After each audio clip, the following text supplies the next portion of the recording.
Sign of poor parenting. हमें कैसे पता चले कि हमारी तरबियत सही डायरेक्शन में जा रही है कि नहीं। वो कौन सी निशानियां हैं और कौन से साइन हो सकते हैं जिनसे वालिदैन पहचान सकते हैं कि वो तरबियत के हवाले से सही डायरेक्शन में जा रहे हैं कि नहीं। आज मैं आपसे 7 ऐसे पेरेंटिंग साइन शेयर करूंगी। आपने चेक करना है इनमें से तो नहीं।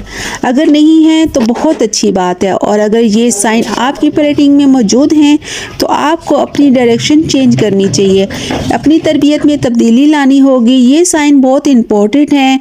आप इनसे अंदाज़ा लगा सकते हैं कि आप सही डायरेक्शन में जा रहे हैं कि नहीं। तो आज के व्लॉग का आगाज़ करते हैं। अस्सलामु अलैकुम वरहमतुल्लाहि वबरकातुहू। अल्हम्दुलिल्लाह, पाक का लाख लाख शुक्र है, मैं बिल्कुल ठीक हूँ। अल्लाह पाक से दुआ है कि आप सब लोग भी ठीक हों, खैर वाफियत से हों। आमीन सुम्मा आमीन।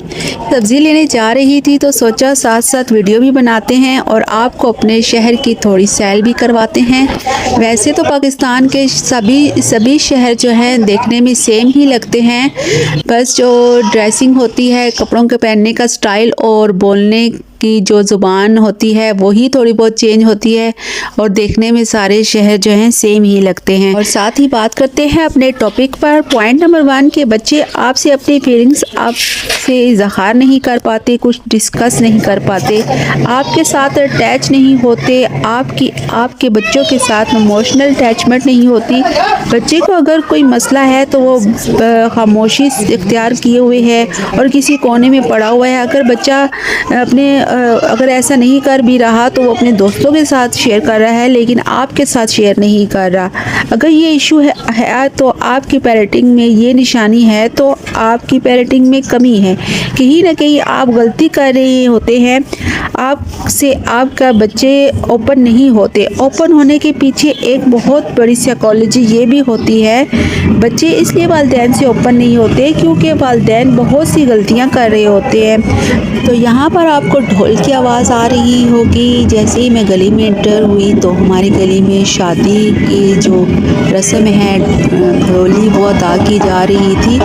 और ये इन्होंने चेंज लाया था कि दूल्हे के साथ जो है बहनें भग्गी पे बैठी हुई थी, घोड़ा गाड़ी पे, और वो घड़ोली भरने जा रहे थे और सब लोग उनके पीछे जो है पैदल चल रहे थे। बस नई नई रस्में लोगों ने आजकल अपनी शादियों में ऐड किए हुए हैं और कुछ अच्छी भी लगती हैं। तो वापस हम अपने टॉपिक पर आते हैं। हम अपने बच्चों के साथ अपने मसले शेयर नहीं करते, उनके मसले सुनते नहीं हैं, अपने बच्चों की प्रॉब्लम्स को इतनी तवज्जो नहीं देते, बच्चों के साथ टाइम नहीं गुजारते, उनकी बात नहीं सुनते, और आहिस्ता आहिस्ता ये गैप बढ़ता ही चला जाता है। एक वक्त ऐसा आता है कि बच्चे आपसे अपने मसले मसाइल जो है डिस्कस करना छोड़ देते हैं। साइन नंबर 2 पहले वाले साइन से मिलता जुलता है। चेक करें कि ये वाली निशानी, ये वाला साइन आपकी पेरेंटिंग में तो नहीं मौजूद।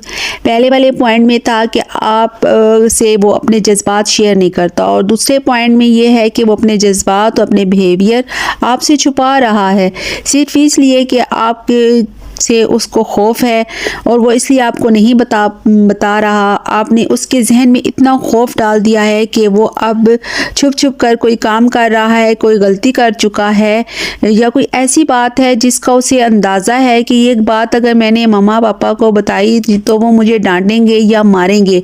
अगर बच्चा इस तरह सोचना शुरू कर दे तो आपकी पेरेंटिंग में मसला है, आपकी बच्चे की तरबियत से ही नहीं कर पा रहे। क्योंकि अगर आपकी तरबियत अच्छी होगी तो बच्चा आपसे कभी भी कोई चीज़ नहीं छुपाएगा और बता देगा कि मम्मा मुझसे ये गलती हो गई है, और बड़ा कॉन्फिडेंटली वो अपनी मिस्टेक आपसे शेयर करेगा। और यूजली बच्चा आपको बताते इसलिए भी नहीं है क्योंकि आप उनकी पहली गलती पर ही उनको इतना डांटा और मारा होता है कि बच्चे दूसरी बार आपको बताते हुए डरते हैं। आपने बच्चे के पास खुद ही कोई ऑप्शन नहीं छोड़ा, वो मार से बचने के लिए गलती छुपाएगा। लाशौरी तौर पर वो अपनी मिस्टेक आप तक पहुंचने ही नहीं देगा। किसी भी गलती को आराम से डिस्कस करें, फ़ौरन पैनिक होने की ज़रूरत नहीं है। लाइक अगर आप यहाँ पर ये एग्जांपल ले सकते हैं, अगर बच्चे के हाथ से कोई गिलास या गुलदान गिर गया है तो उसे फ़ौरन डांटने की बजाय उसे इस तरह समझाएं कि बेटा आपके हाथ अभी छोटे हैं, ये चीज़ें बड़ी हैं, नेक्स्ट टाइम इसको उठाने की कोशिश ना करना, दोबारा गिरेंगे तो ये टूट जाएंगे। बच्चे को इतना खौफज़दा ना करें कि अगली दफ़ा अपनी गलती आपसे छुपाए। पॉइंट नंबर 3, आप ये देखें कि आपके बच्चों के कुछ इंटरेस्ट या मशागिल आप उनको सपोर्ट ही नहीं करते। आपको लगता है कि ये फजूल चीज़ें हैं, टाइम वेस्टिंग है। लाइक अगर बच्चा क्रिकेट पसंद करता है या ड्राइंग करना पसंद करता है, पेंटिंग वगैरह करता है, तो आपको लगता है कि ये चीज़ें फजूल हैं। इसका मतलब अगेन आप गलती कर रहे हैं। बच्चों के मशागिल और हॉबीज़ जो होती हैं इनको सपोर्ट करना चाहिए। हर बच्चा एक दूसरे से मुख्तलिफ होता है, हर बच्चे की अपनी सोच, अपनी पसंद होती है। ऐसा नहीं कि आप डॉक्टर या इंजीनियर बनना चाहते थे और अब आप नहीं बन पाए और ये अब अपनी ख्वाहिश अपने बच्चे से पूरी करेंगे। बच्चे वालिदैन से बहुत मुख्तलिफ होते हैं।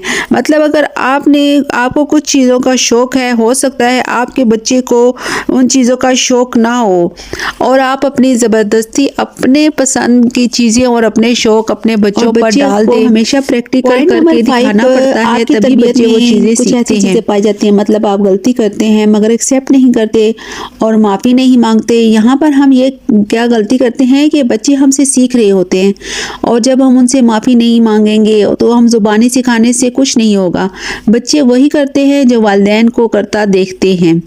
आप बच्चे से माफ़ी मांगेंगे और उसे बताएंगे कि मुझसे ये गलती होगी तो बच्चा भी फ्यूचर में ऐसा। एग्जाम्पल अक्सर आपने देखा होगा कि कभी कभी हम गुस्से में और परेशानी में ऐसी बात या ऐसी हरकत कर जाते हैं और बाद में हम तो भूल जाते हैं, लेकिन जब वो बच्चा करता है तो हमें हैरानी होती है और हम बच्चे से ही पूछ रहे होते हैं कि ये चीज़ आपने कहाँ से सीखी, जबकि बच्चा हम ही से वो चीज़ें सीख रहा होता है। कुछ चीज़ें तो ऐसी होती हैं कि जब वो बच्चा करिए, हमें पेरेंट्स को चाहिए कि हम अपने आप पर भी पहले थोड़ी बहुत तवज्जो दें कि हम लोग कहाँ पर गलत हैं। नेक्स्ट पॉइंट, अक्सर वालिदैन बच्चों को टाइम नहीं दे पा रहे होते। उनकी रोज़मर्रा की ज़िंदगी इतनी बिजी होती है कि बच्चों के लिए टाइम निकालना मुश्किल होता है।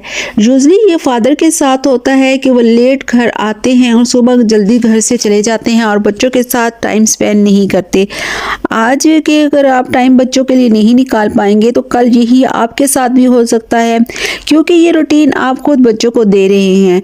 रात को जब भी आप बच्चों के साथ इकट्ठे बैठकर खाना खाएं, उनके साथ कुछ बातें करें, उनके साथ उनके कुछ मसले सुनें, उनके साथ अपनी बातें करें, क्योंकि बच्चों के साथ ये गुजारा हुआ वक्त जो है ना बच्चों को याद रहता है। 20 साल बाद भी ये वक्त बच्चे अपनी ज़िंदगी में मिस कर रहे होते हैं। अगर हम अपने बच्चों की ज़िंदगी में अच्छे काम और अच्छी तरबियत और अच्छी सोच और अच्छी बातें शेयर करके जाएंगे तो वो हमारे जाने के बाद सदा तो इस दुनिया में सब ने नहीं रहना, हमारे जाने के बाद हमारे लिए सदका जारिया बन जाएंगी।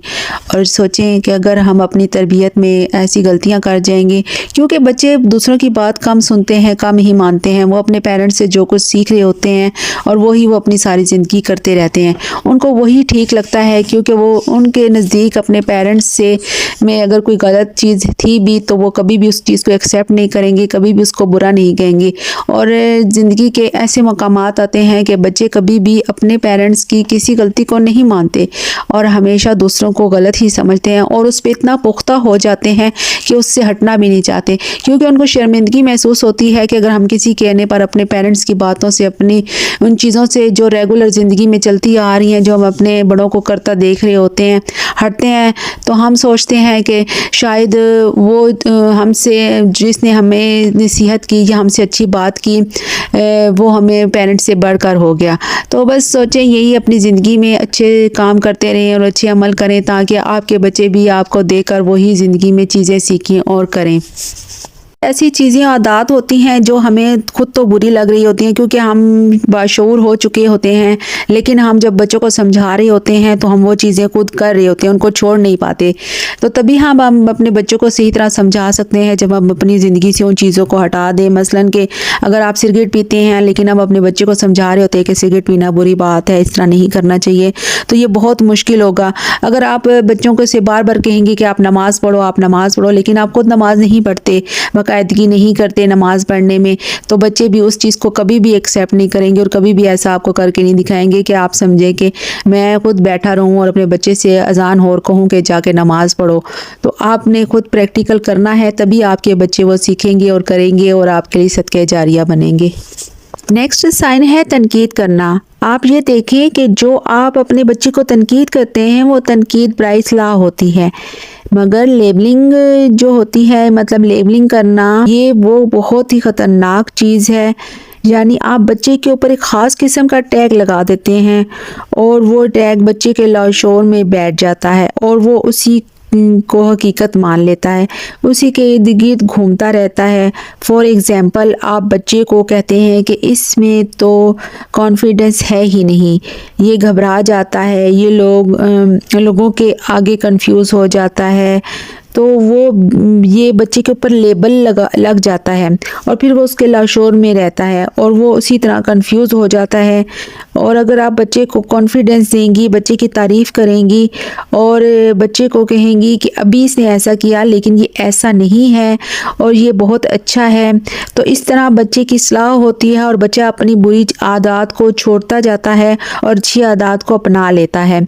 इसी तरह बच्चों की अच्छे काम और अच्छी बात और अच्छी आदत की तारीफ़ करते रहा करें ताकि वो उनमें पुख्ता हो जाएं, और अगर कुछ उनमें बुरा है या उन्होंने बुरा सीख लिया है तो उसको थोड़ा बहुत रोकें टोकें और अपने तरीके से, अच्छे तरीके से इसी के साथ हम वीडियो का एंड करते हैं। अगर आपको हमारी वीडियोस अच्छी लगती हैं तो प्लीज़ लाइक, सब्सक्राइब और शेयर किया करें और एक प्यारा सा कमेंट्स किया करें, इससे हमारी हौसला अफजाई होती है। अपना ख्याल रखिएगा, हमें दुआओं में याद रखिएगा। अल्लाह हाफिज़।